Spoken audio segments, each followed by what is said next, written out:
Hello, my name is Elan and I work at Need Center in the Swiss program that runs out of Acadia Junior High School. Today we're going to make gratitude jars together. A quick breakdown. What is gratitude and why make a gratitude jar? Well, simply put, gratitude is the feeling of being thankful, appreciative, or grateful.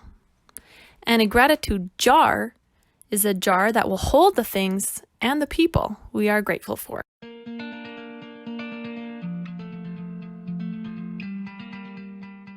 Here's what you're going to need. A jar, and by jar I mean it could be a jar or a different type of container really. You'll need a pencil and some paper. You do have some optional things as well, like tape or glue, extra paper, pencil crayons, markers, that type of thing, and scissors. Once you have those things, you're ready to go. Our first step is part of the optional part really, but potentially a lot of fun. It's the decorating your jar or container part. So take a piece of paper that would fit around your jar. You might need the scissors for this part, and decorate it. Once you've decorated it, you can tape it on. If you don't have tape or glue to tape on your paper, don't worry about it.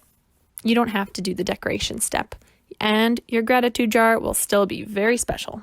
Next comes the most important part, filling it with gratitude. This is going to happen slowly over the course of the next weeks and continue on for as long as you'd like. Every day, you and those living in your home can write or draw something on small pieces of paper and put it inside the jar.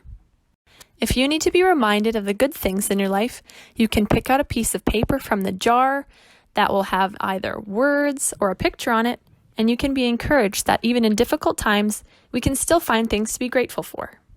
I hope you've enjoyed this, and I encourage you to start a gratitude jar for you and those living in your home today.